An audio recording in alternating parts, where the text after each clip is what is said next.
Welcome to FreedomCast. This podcast was started by a dude buying and selling fitness equipment in his backyard. In less than a year, I quit my Fortune 100 job and started a fitness empire. I now interview business owners who have built businesses around helping others get healthy and active. It's fun, it's entertaining, it's informative. It's what fitness should be.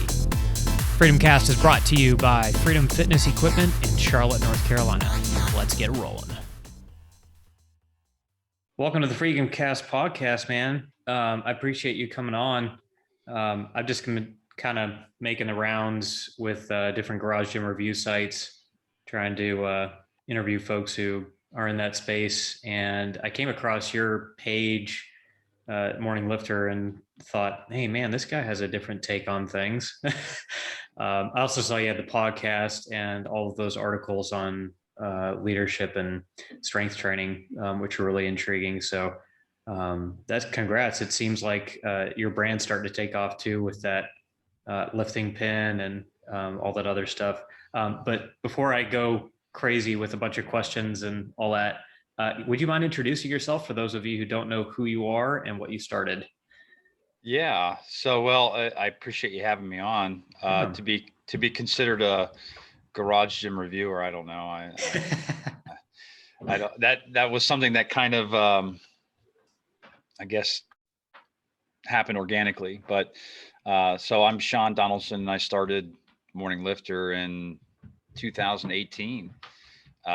Really as a way because I was a football coach prior to that, and so when I had stopped coaching, to spend more time with my kids, I suddenly realized all the free time that I had. So I thought about doing something in starting a website of some form. I just couldn't find something that was sustainable. And I had been lifting really ever since I had stopped playing football. And that was the one thing that was always consistent and was sustainable. So I thought, well, maybe I'll give this a shot. And I had looked for different domains, and because I train in the mornings, I get up usually around 4 o'clock. So I train in the mornings, and I just started playing around with different names, and I looked up the domain Morning Lifter, and it was open, and I thought, well, that's a pretty good fit. Bought the domain, and off I went. And I didn't really come up with the subtitle of Strength and Leadership. That took a little bit more time. As I started writing articles, I found myself writing quite a chunk of leadership stuff as well. And so for a while there, it was just Morning Lifter. But over time, I had come up with the tagline of Strength and Leadership, because I think that the two are tied together, both, from like working from a physical standpoint and a mental standpoint. So, you always hear the analogies of the things that you learn in the gym, or, how you can push yourself is a metaphor to life, and things like that. So part of what I wanted to do was to really actually tie those two together. But what's really unique about it is they're completely independent of each other in many respects. So I've been publishing articles for at least once a week for probably the last 18 months now. So, and it's gotten bigger. That's been kind of neat to see. So I don't know where it's going to go, but people keep coming back. So I'll take it. But it is something that has been, it's been an interesting experience, to say the least. Yeah, no kidding. I saw a little bit of your background and your story on,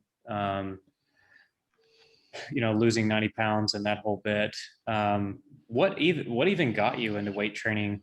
Was it just, oh, I realized I was overweight, or?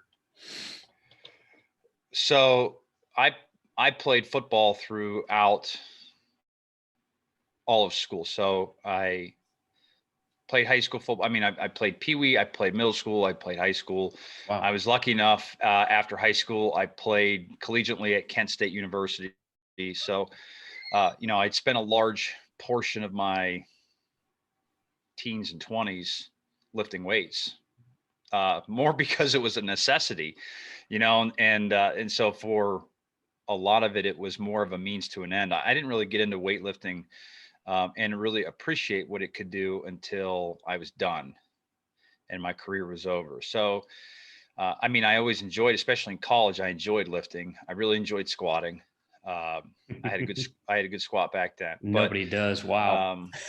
And so it was something that once I got done, I was an offensive lineman, so I'm 300, 310 pounds, and I just didn't want to be that anymore when I was done. And so that was kind of the crusade that I went on, and it was tough. I think because when you're that big for that long, you like, and I've talked about this before in the past. It was probably on one of another podcast that I had, but I've also written about it, like the breaking point. Like when you've reached your absolute breaking point, you're come hell or high water, you're going to do something about it. And so that's kind of where I was. And so this was May of 2009. And so I set a goal of being roughly 230 by Christmas that year. Wow. Now, when I had weighed myself when I started, I was 321.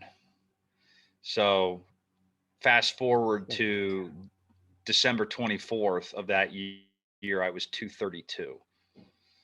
So Dang, that was, son. yeah, it was. And there were days like by the end I was fried, and I've mentioned this before, like it wasn't sustainable. It was more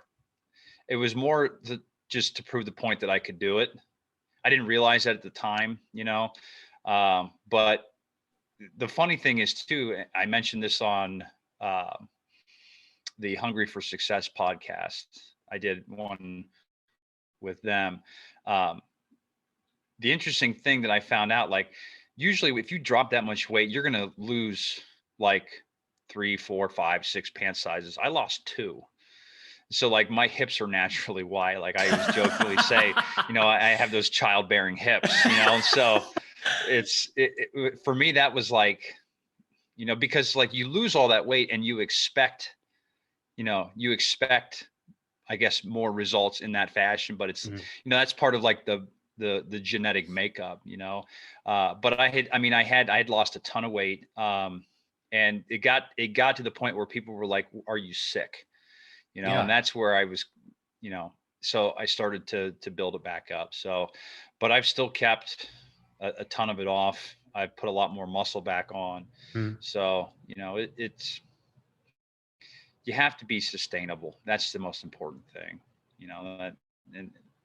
and as I've continued to work out and train, I've done it probably in a smarter way. But I still train 6 days a week, man. I'm up at Sundays. Wow. Sundays it's 6:30, so I sleep in a little bit. But Monday through Friday it's 4:00. So. Dang. I just did a quick math calculation. So you lost 12 pounds a month, which is 3 pounds a week, which is no easy thing. That's to keep that rate up until December is impressive. Was there any particular thing that kept you motivated throughout that? Because that's extreme cutting in my mind. That's above the 1 to 2 pounds a week on average. I would have ate my face off about midway through that cycle. Yeah. Well, this is where things got a little interesting too. So I'm a big believer in writing down your goals, right? Yeah. So what I would do is for each week, I broke it down for daily calories. And then every day, what I would do is, let's say I would start off on Sunday because that's the first training day. Sunday would be like 3,000 calories. And then I would have the macros broken down. Then Monday would be 2,900. So I would drop 100 calories every single day, for those 6 days. So by day 6, I'm 600 calories down from the very beginning. Then on my off day, Saturdays, generally, I would just eat my face off. Okay. And so it was a full, not just a cheap meal, it was like a cheat day. Like I specifically remember I was still in college at that point, and I lived across the street from a Sheetz, and I would go over there and get like a dozen donuts. Holy cow. And I would, yeah, I would just eat my face off. Now here's the interesting thing, I would weigh myself every day, and so I would go back and I would weigh myself on Sundays, and I was still making a net loss, Wow. within that, like you had mentioned, like the 3 pounds or 2 Yeah. pounds, like I was still making the net loss when I would compare it back to the following Sunday.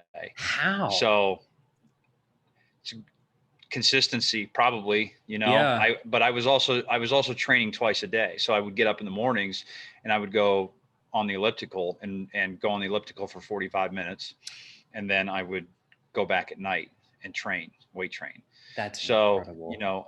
part of it was obviously I was training a lot more than what I was taking in. So I can't do that now. Yeah. But when you've got more time on your hands now, it's a lot easier.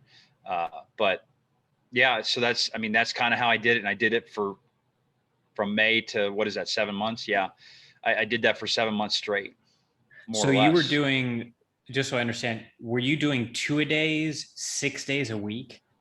Yes. Yeah. Holy shit. 6 days a week. Yeah. Yeah. And that was, I had that goal weight. I had written it down, and it was 230 by Christmas. Wow. And so that was what I set out to do. That's absolutely incredible. Yeah. Because most people would have, doing a 3 or 4 day a week compound lift would have been on probably 2,000 to 2,500 calories. Now I understand you're intermixing the cardio and all that stuff. Right. 6 days a week with 2-a-days. I tried 2-a-days once and I almost killed myself. I'm sure you were much smarter about it than I was. Well, just doing the cardio in the morning was pretty easy, and I would get there at 5 or 6 o'clock. I'd go, I'd be in there for an hour and I'd leave. Yeah. And I would come back at 5 or 6 o'clock, 12 hours later, get my workout in, and then go home. Yeah. So it was a pretty established routine, by that point in time, once I'd gotten into a good groove.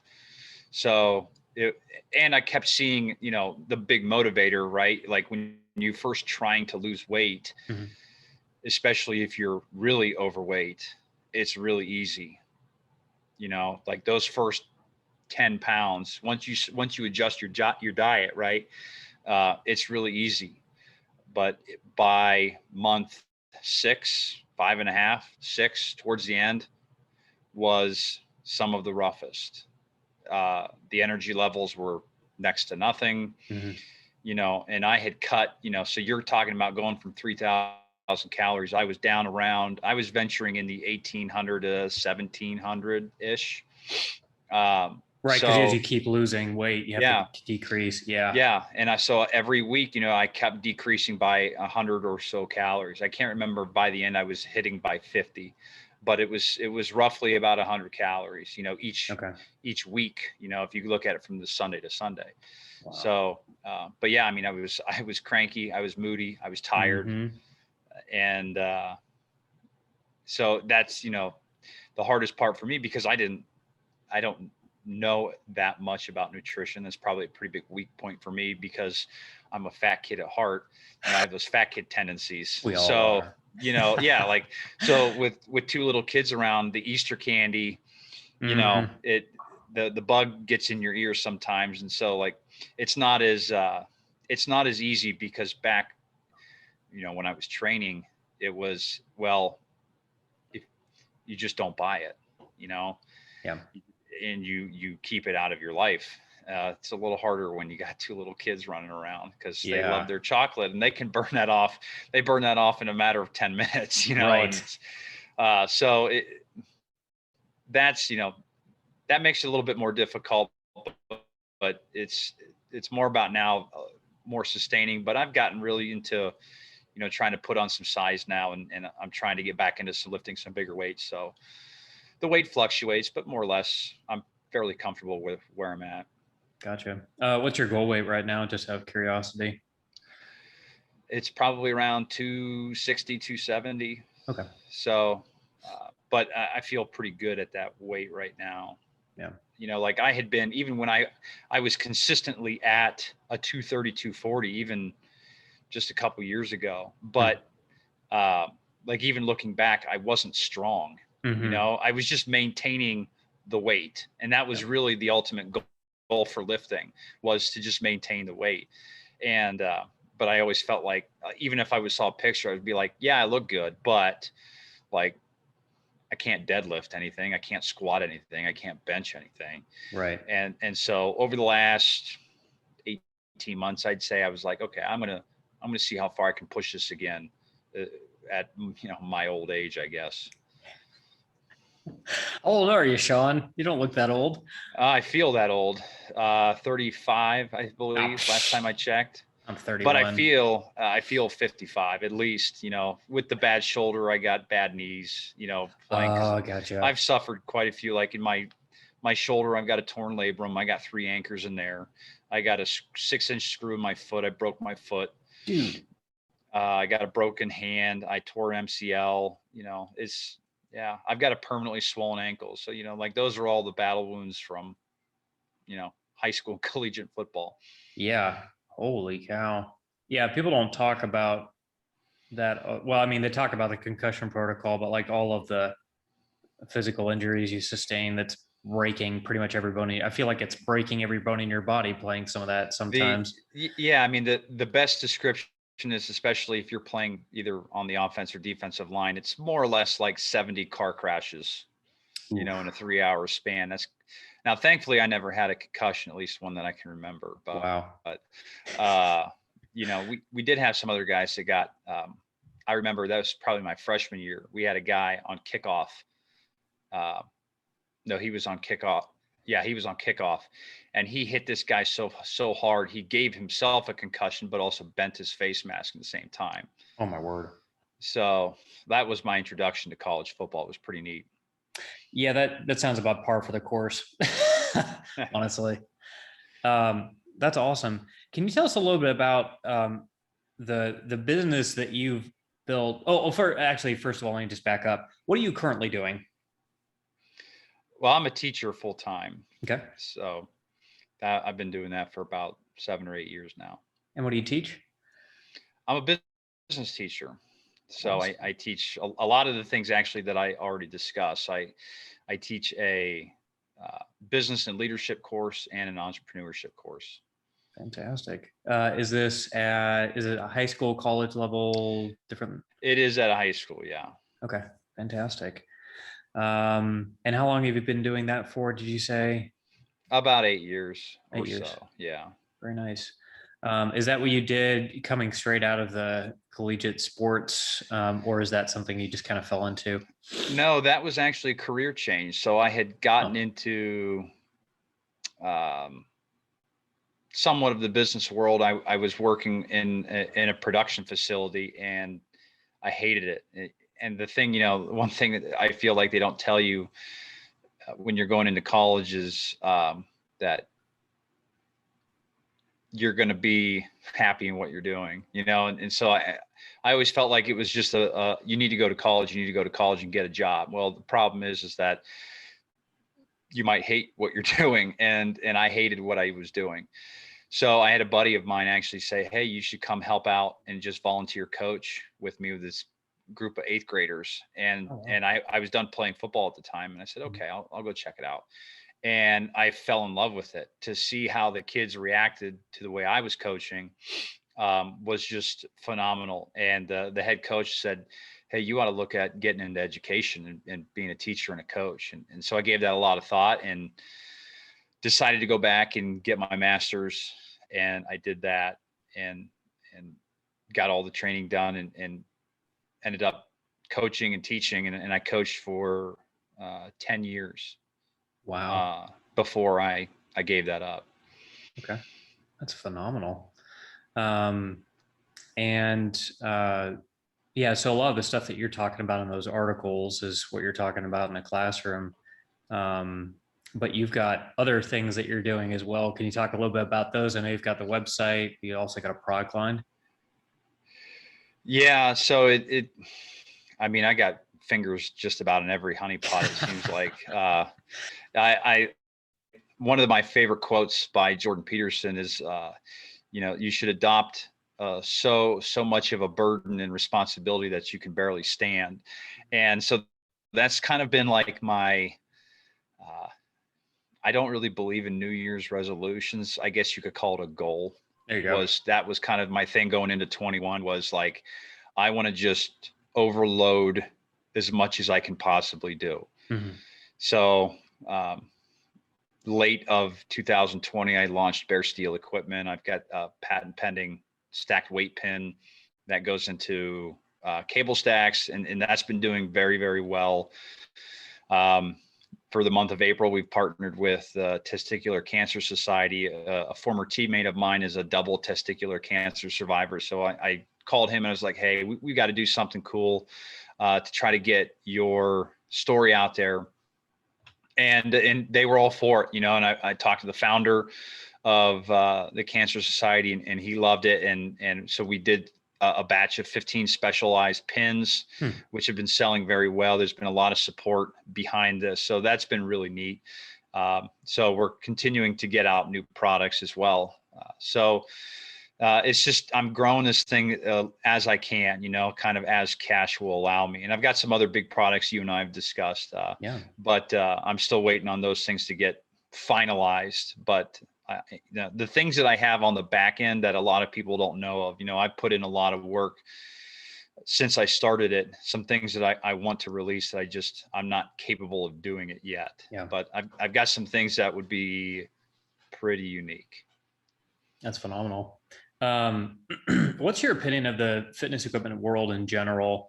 I have, well, I'll just give my take on some things. So I feel like the industry in general, I know this has been echoed by others, has gotten lazy. I mean, you talk about innovations and truly patentable design and things that are unique. I feel like that hasn't happened in quite some time. I'm sitting, behind or in front of a Titan fitness rack. They basically clone everything that Rogue and Rep Fitness do. Great concept, but even Rogue doesn't seem to be coming out with anything special. They just recycle and remanufacture stuff that was popular in the 80s, for example. I think they came out with something recently where it was like somebody was telling me they already built it back in the 70s or 80s. But I mean, what do you think about the fitness equipment industry in general? Do you have a take on like, is anybody doing anything special, or are they all just kind of clawing at whatever market share there is left? It's probably a combination. I think you're going to see, like in any industry, right? You're going to see, especially right now, like competition is pretty fierce. And I'll give you my take on it. Like, when I decided to get in this industry, even if, like, I have a friend too who's in the supplement industry, you couldn't get into a more competitive environment than that. So when I decided to do this, I took the advice of Simon Sinek. I listen to Simon Sinek a lot. He's one of my favorite speakers and individuals on leadership. And he talks about the infinite mindset and the difference between, the individual that or the company that is trying to be number one versus the company who is just trying to stay in the game. Because the company that is trying to be number one, they're the ones who are always getting frustrated, and they're the ones who are maybe cutting corners, right? Because they'll say, well, we're number one in this and that. The problem is, who defines who's number one anyways? Yeah. Like, there's no real definition to that.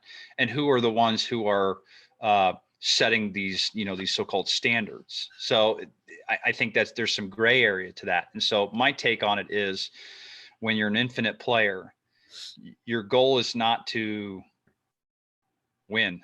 Your goal is to stay in the game, right? And so the idea is, sometimes you're going to be ahead and sometimes you're going to be behind.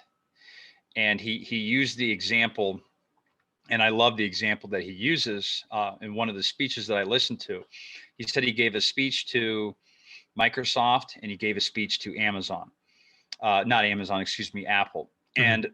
And he said that Microsoft spent the majority of their time talking about how to beat Apple.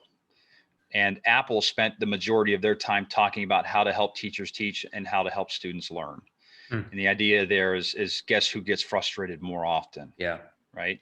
And he said he was in a cab with one of the senior execs from Apple and decided to stir the pot and tell them about the gift that Microsoft gave him, which was the Zune, which if you remember the Zune back in the Oh day, yeah. to combat the iPod. I mean, it was legit. I mean, it was way better. The problem was it didn't work with Apple. Uh, and so he told him, he said, Microsoft gave me their new Zune and it's way better than your iPod. And the Apple executive said, I have no doubt. And that stuck with me. Like that made sense to me. And that was his point on the infinite mindset, that sometimes that you're behind and sometimes that you're ahead, but the point is not to have a better product. The point is to stay in the game. And Apple had the iPod, but what they also had was the music industry that Microsoft didn't have. So they didn't necessarily need to have a better music player because they had other things in place, And so that's one of the things that I've constantly thought about. So it is something that I don't know how the other companies are doing in terms of, their own mindset. Um, Everybody seems to be scrambling, and because of COVID, you're seeing all these companies pop up all over the place trying to, grab a little bit of that market share. So my approach is a little bit different, I suppose. But the other thing that I have told myself is I'm never going to sell a product that's not made here. Yeah. It's going to be made here because I trust that. And everyone's going over to China, because they have such a massive manufacturing foothold, Mhm. and it's so much cheaper to make over there. But I told myself I wasn't going to do that. I wanted to actually know the people who were making the things and were making the equipment. And I wanted to be able to actually source everything. So that was what I said I was going to do. And I think that's one of the reasons I'm growing at the pace that I'm growing. It would be not that difficult to make contact over there and get things made at such a low price where the margins would be incredible, but until something breaks, and then you're in Right. real big trouble. And so just wasn't willing to do that. And other companies might, and that's fine. That's okay. They're allowed to do that. That's the beauty of capitalism. So the other thing too, like looking at innovation, right? So I see it too, where there are a lot of really great products that are coming out, and I've got a couple products too, like I had said, that I can't release yet.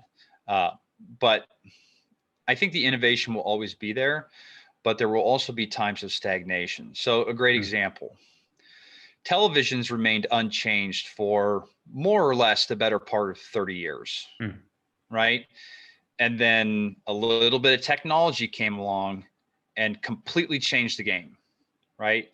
You had plasma, then you had LCD, and now you've got like LCD, EQ, whatever. Like they keep adding letters to the digital quality of it, and you've got the Wi-Fi capabilities, and so the television game has just exploded within the last 10, 12, 15 years, right? But prior to that, not a whole lot had changed, relatively speaking. Right. So, you could see some of that uh,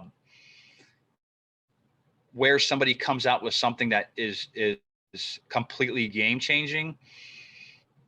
I think it comes back to what are people doing in their garages, Yeah. and but that's where too you're going to see, like that's where you're continuing to see the innovation. It's not in the commercial gyms. Mhm. It's at home, and you're going to see more and more of that. That's where your innovation is going to come from. And that's where, but that too is where you're going to see like the higher price tags. Yeah. Because the custom equipment to fit, those areas, it's going to require a higher price tag. So yes and no, I would say, but a lot of it's going to depend too on the individual space. But you also might see like there's a market for custom everything. Oh yeah. And oh yeah. like people are willing to pay top dollar for customized equipment. And but like if you're a new company, that's to offer a premium product to a premium clientele, that's a little bit more difficult to find. Yeah. So figuring out the target market, that is equally as important. And also then figuring out what you're really going to sell. So it's a tricky situation, Yeah.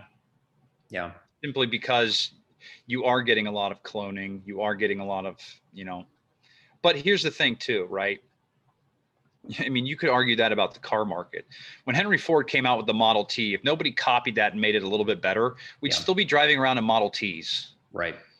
That doesn't mean that you can't patent something. If you've made a better mousetrap, well, then you've improved a product. Bottom line, like that in and of itself is innovation. Right. So that's kind of the way I look at it, where if you can't take something and if you can look at something and say, well, if you're making it better, then you are advancing the actual industry. So that's the way that I take, a lot of this is,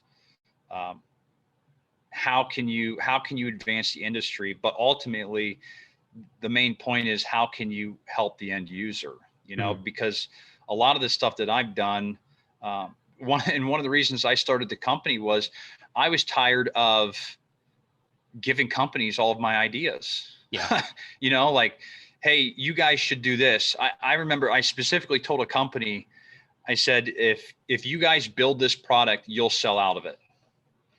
And this particular company, within, I don't know, 6 months of that, had actually built it and sold out of it. What do you know?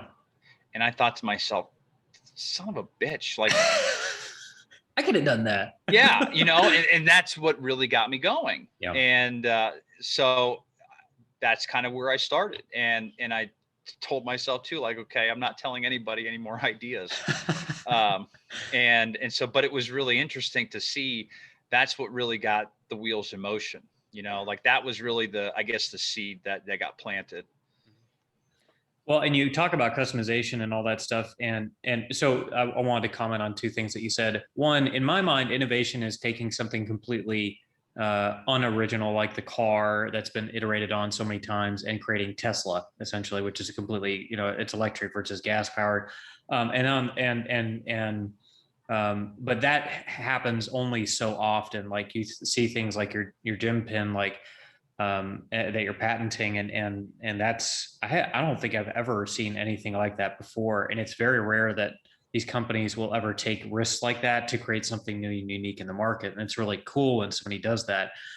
Tonal's a really good example of this, like that, and the mirror wall that you could do all your free weight exercises on. And you're right, that's totally in the home gym space where most of the innovations are happening.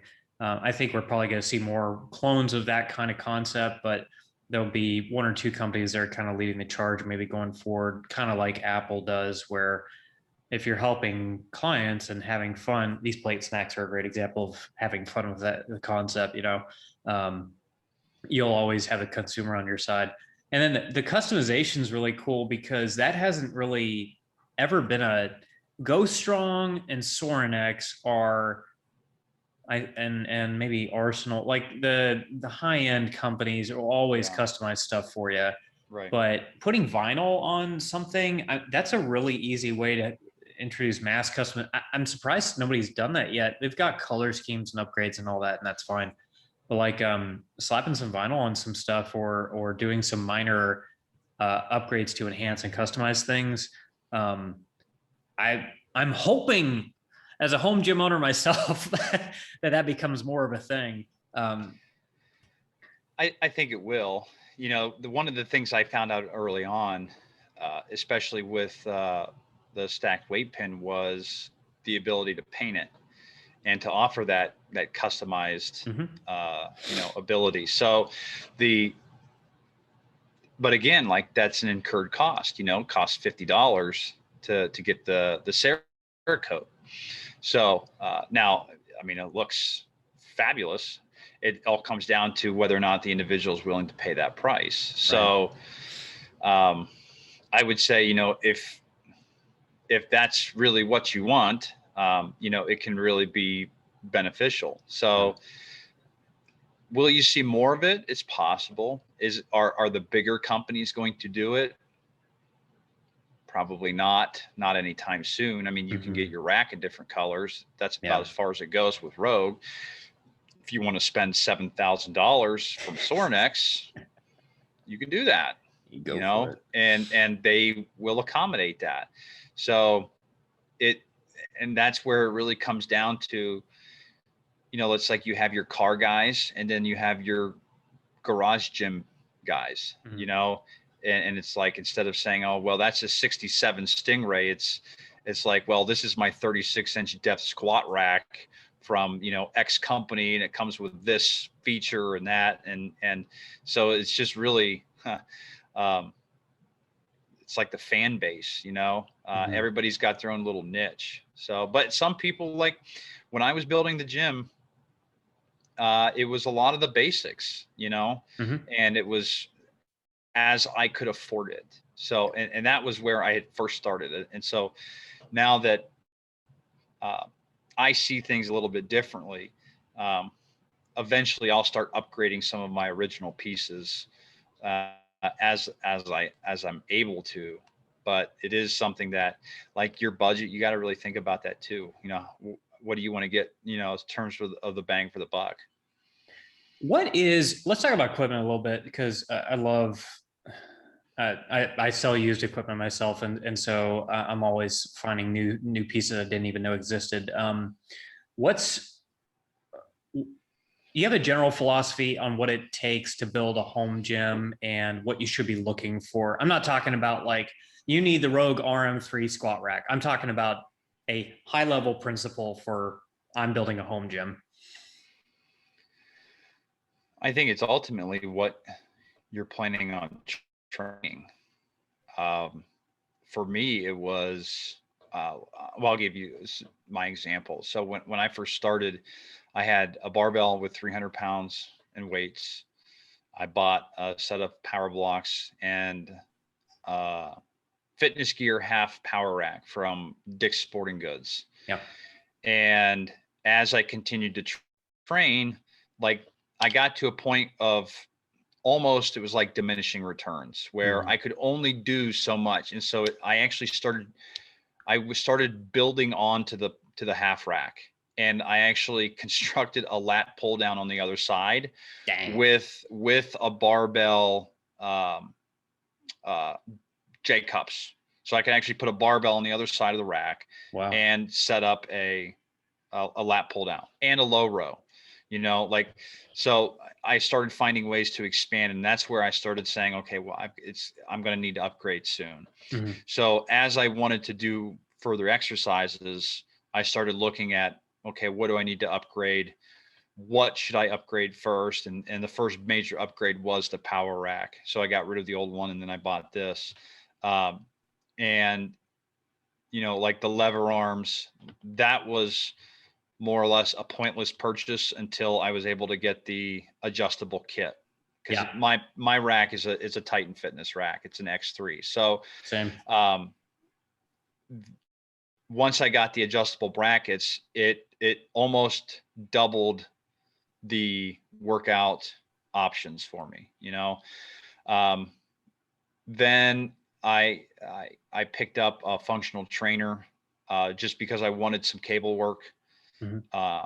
And I wanted the ability to really have efficient supersets, because everything I do is supersets. I don't break for anything. So I like to go from one thing to the next. So I picked up the the functional trainer.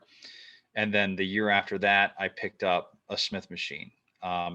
Because of my bad shoulder, especially for doing a lot of pressing, the Smith machine is really nice, especially like shoulder presses or incline presses, rows, things like that. Really good for my shoulder. So nice. for, you know, that's part of the reason why like I bought that equipment, was to fit my actual needs. You know, now does every home gym need a Smith machine? Absolutely not. Will most you want? Like I thought about for a long time getting a belt squat. Well, I've been able to perfect the lever arms to the point where I don't need it. Like I can save the space. So as I've continued to mess around with my own gym, it's been about how much can I do here, saving me more space, you know? Yeah. So there are other machines that I like. You know, I picked up a divergent lat pull down. I picked up a Cybex row machine. I really want to get a selectorized lat pull down. Mhm.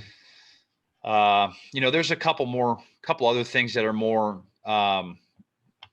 movement specific. Some type of a shoulder press machine, be it a hammer strength or some type of an isolateral stacked machine. So something like that. You know, I've kind of floated. Um, but I think ultimately it's about what you're trying to train and what you want to accomplish, and the space that you have too. You know, that's really important as well. Yeah, because I think a lot of people see the rack as the all-in-one. That's, you know, if you have that, you have everything. But honestly, there's so many things that you can do even with just free weight systems. I was talking with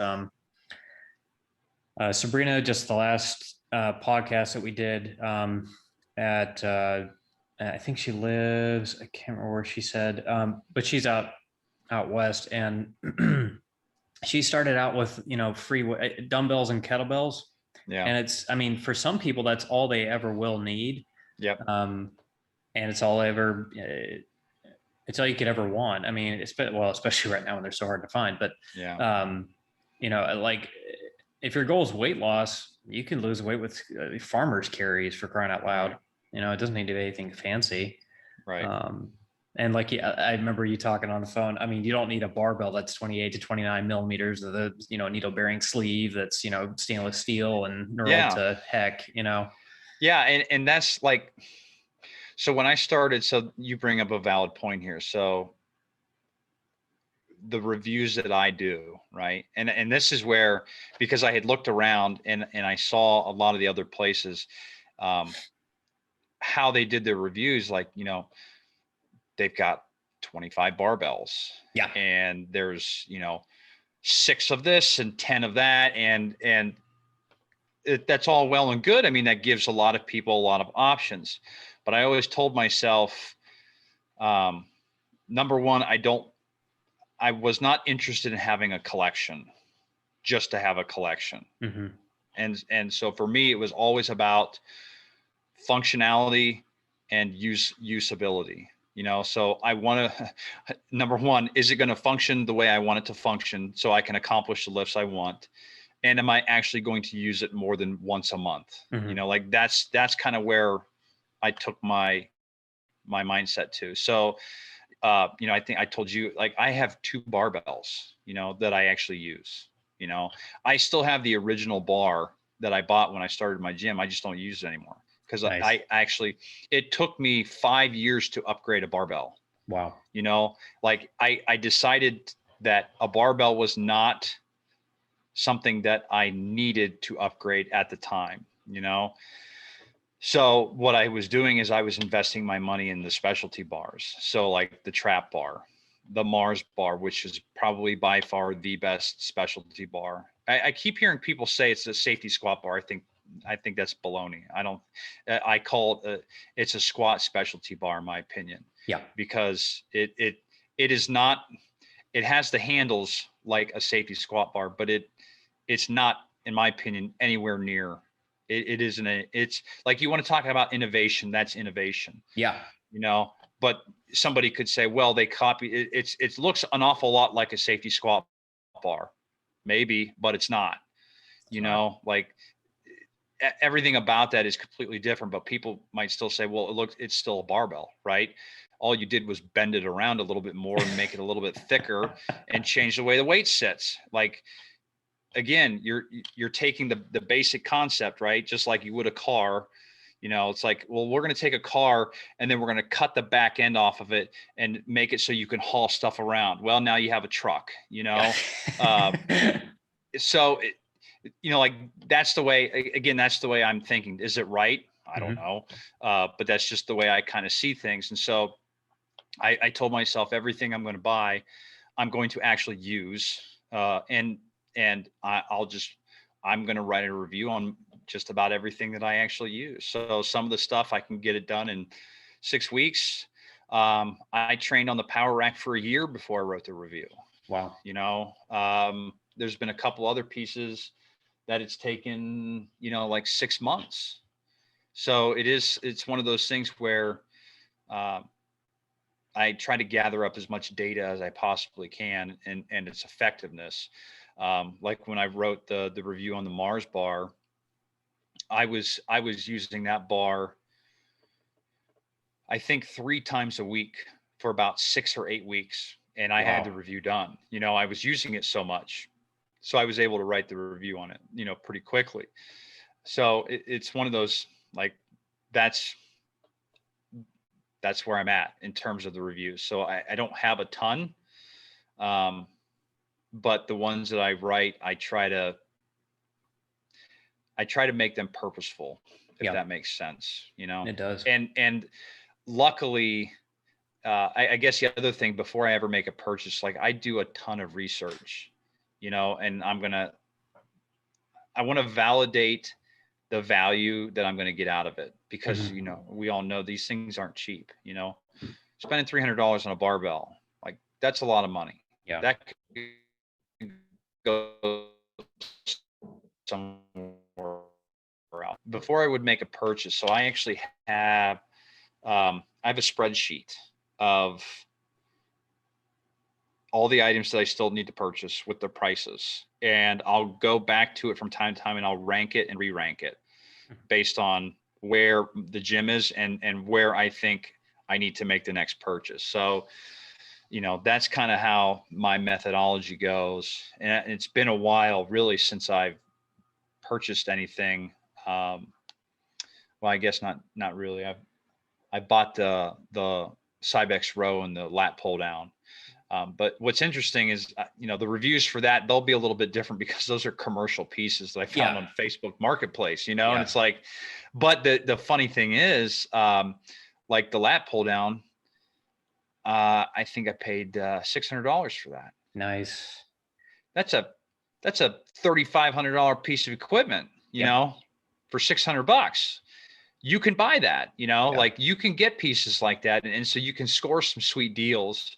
And so that's, kind of where some of the next reviews are going to go. The one of the biggest white whales I was able to pick up was, I got a Body Masters pullover, which I love the pullover. Yeah. Anyone who knows, about Nautilus and Arthur Jones and Dorian Yates, like, the pullover is one of the biggest pieces, and it's one of my favorites. So, finding a deal like that was just huge. And that's kind of where the obsession with selectorized machines started to grow, because they are, again, like innovation, right? Arthur Jones, when he started Nautilus, found out that, you can still train as hard as you would with free weights in less time. Like in the Colorado experiment, like, innovation at another level, and really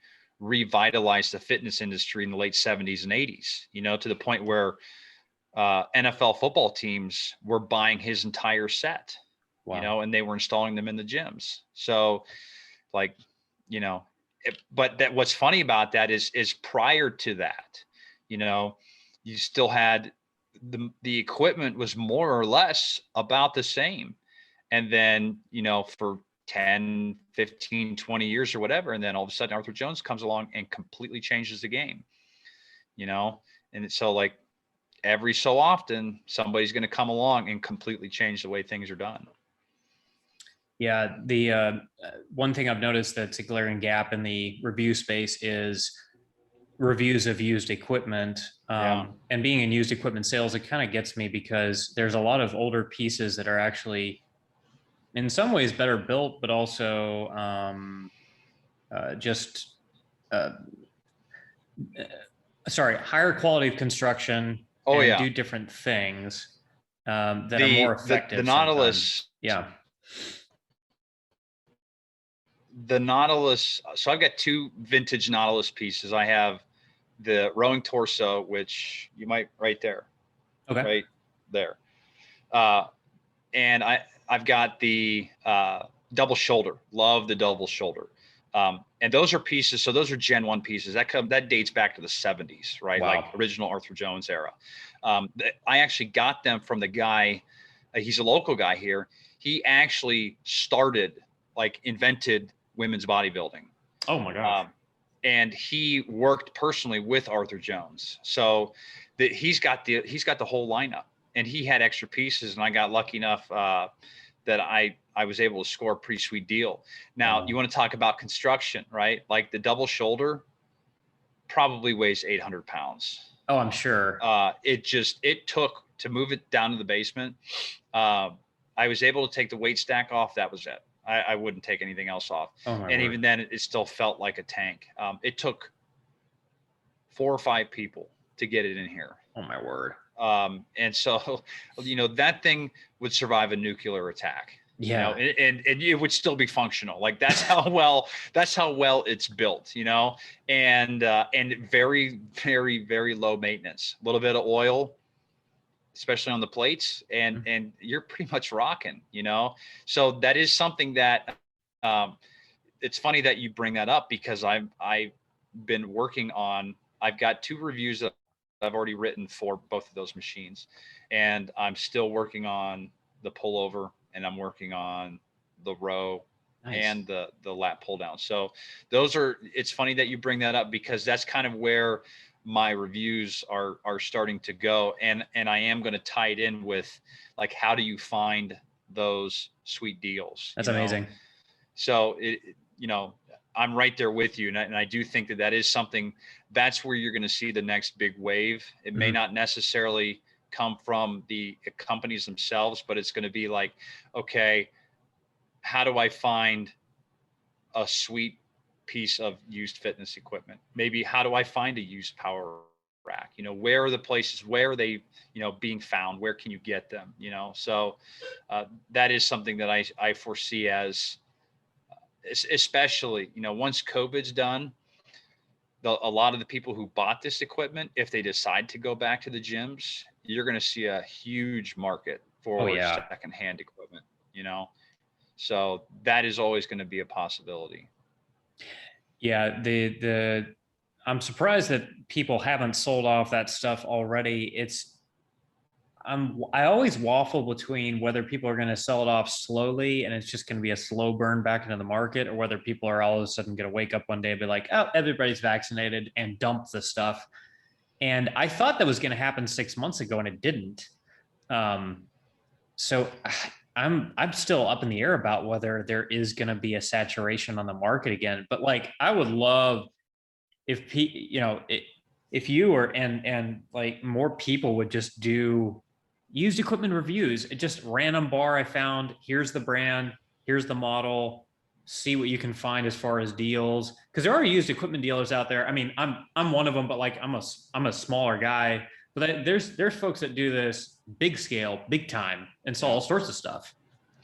Yeah, I actually got the low row from a secondhand retailer in North Carolina. What was it? ABC. I think it was ABC Fitness. Okay. And I got the row on a sweet deal. Like they dropped it by like 50%. I think I got that for $300. Nice. And then I shipped it to my house. And it was still, after all the shipping cost, it was still underpriced the market, because those machines are still going $900, $1,000, $1,200. I was all in at like 670. Nice. And so it's, I think part of it is the patience, the waiting game. Yep. And then once you find it, you got to jump. And that was kind of the thing that I had done. Like I'd seen the price and I knew, like, once you know what you want, then you got to keep a keen eye out for it. And I had seen the row, for example, and I was like, man, this thing is like $300. And so I did some local searches and kind of found the average was right around that 950 to 1050 range. I was like, okay, so I figured the cost and shipping. I was like, okay, I'm still going to be under by $250, even if it's closer. It makes more sense to ship it, and so that made the most sense. So it is something where you just don't know always when that next sweet piece that you're looking for is going to pop up. Yeah, you got to be constantly looking. I'm going to put this bug in your ear as something that nobody's done before. And I keep mentioning it to people, hoping somebody will take me up on it one day. But the Kelly Blue Book of fitness equipment, whatever that is, does not exist. It's a guessing game, like you just said, of I think this is a good deal. It might not be a good deal for California, but it's a great deal for somebody in the Midwest, something like that. I am consistently surprised with when I was first starting out in this business, I thought, oh, I'm shooting in the dark here. There's got to be some reference guide. Nope. It's a total guessing game. Yeah. It's whatever people will pay for it, basically. But if there was some sort of standardization, and I get it, there's tons of brands and people get bought out all the time, but it's the same thing with cars. It can't be that much harder. Well, that's where you're seeing people like Cooper and Adam do a little bit of that, where it's not necessarily used, but they're giving you options. The aggregators. Yeah. Yeah. And so, but theirs are more going to be, from what it looks like, it's like your new price, where you're going to go to like a cars.com and you're going to search like, here's the value of that vehicle. And so here's the value of that equipment, but doing, and see, like,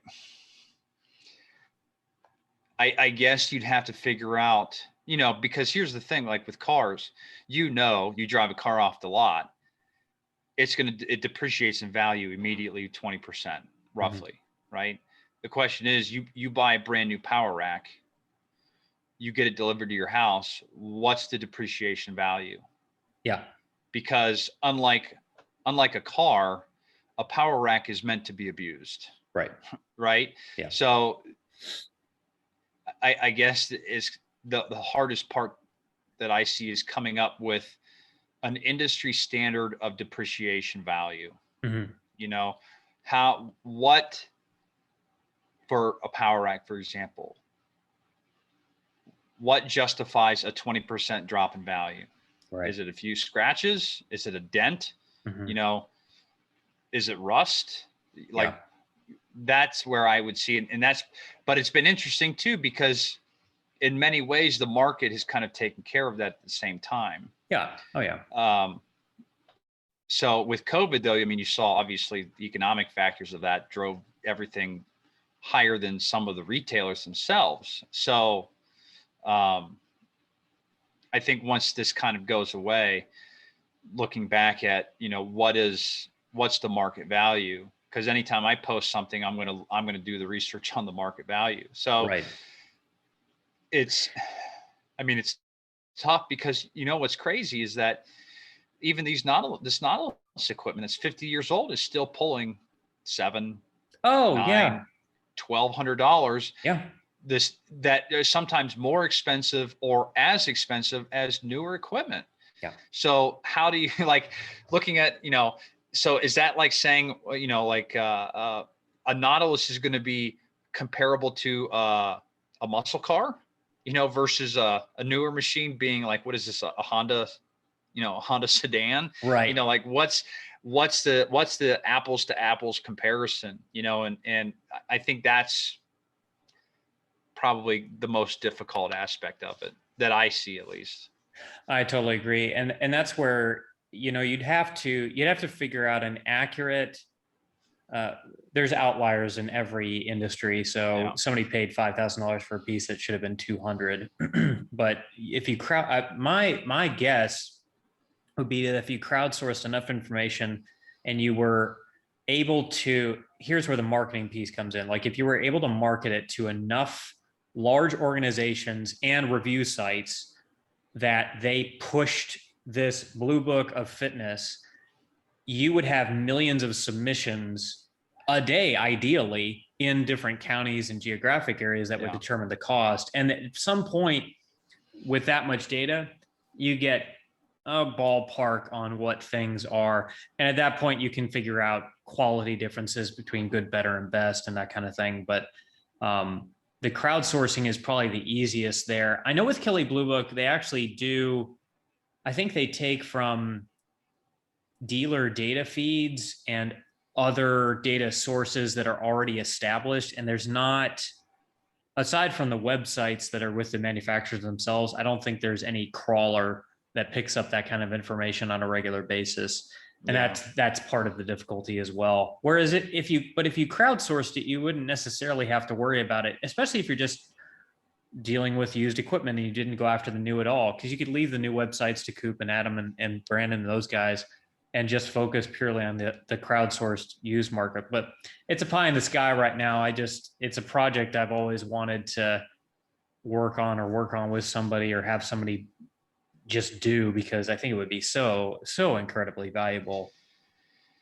That's one of those ideas where I think sounds really good, because just like with car dealerships or manufacturers, right? You could see the same weight equipment companies saying, "Hey, look at our 5-year value. Right? Yeah. Here's our blue book value of our equipment over time." Yeah. So the interesting thing too is, like, is that going to change perception? The same way that people might value a Mercedes over a Cadillac, even though maybe a Cadillac's value is better statistically, and in the customer's mind, they might say, well, a Mercedes is better. Yeah. And so how much money are you spending on trying to change perception? You could have a local fab company. Maybe they make better products than Rogue, for example. Sure. But how many people are you going to convince? It's the marketing. Yeah. Right. And even with the marketing, you could spend all the money in the world, you still won't change perception. So it is something that, I think the idea is awesome. It's just a matter of, like, the undertaking, who's going to be willing to because you're talking about, like, tens of millions. Yep. Maybe that's a little high. I don't know, but you're in terms probably of pieces, close. in terms of pieces of equipment, like, you just look at the Cybex family and the Hoist family. Like, how many pieces of equipment are you talking? Like, how deep are you going to go? How far back are you going to go? What's still available? What's, and that would be that sounds like someone's postdoctorate thesis. Like, like you better have a PhD in equipment by the time you're done with that. Yeah. And so that's probably a reason why no one's done it yet. Yeah.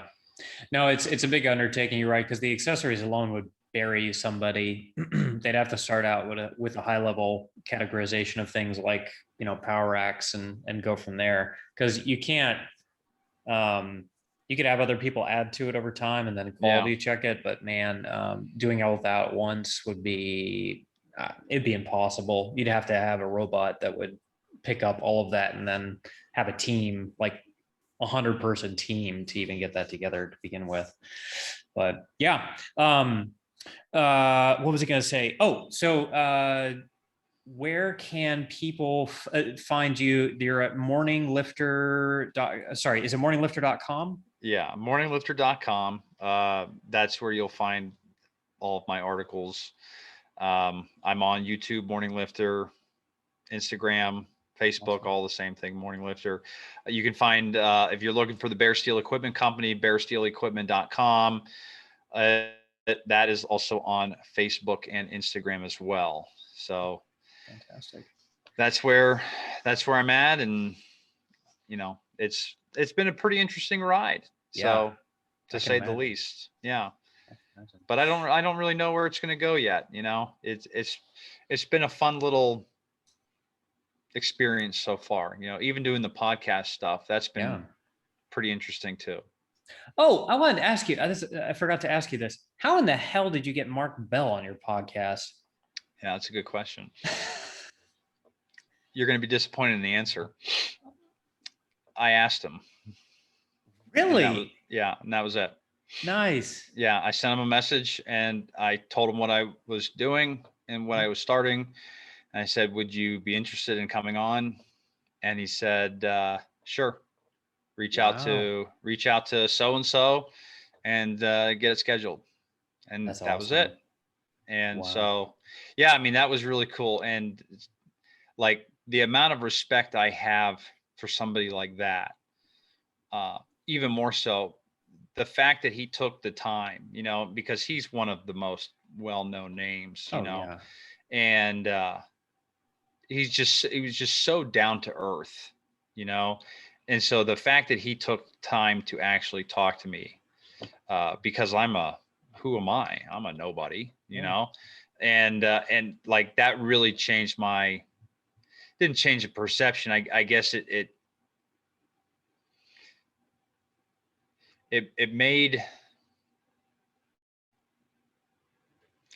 it just, I guess it made you respect, I guess it just added that amount more of respect, and really just the appreciation of, him taking the time to do that because he didn't have to.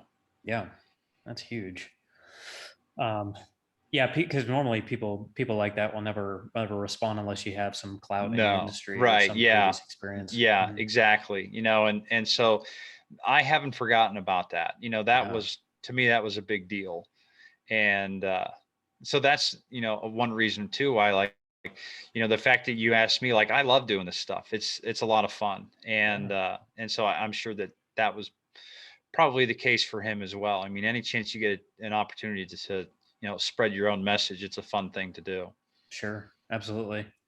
Well, I appreciate. We could talk for hours about strength and the leadership aspect, which we barely even touched on in this podcast. And I definitely want to bring you back on, but I think I'm going to wrap it up here and just say thank you so much for being willing to come on this podcast. I love the philosophy. I love that you're doing reviews and starting to do more reviews on used equipment. I'm really looking forward to that. And I'll definitely recommend you. We're putting together a top 10, or not even a top 10, like a top garage gym or home gym review sites article.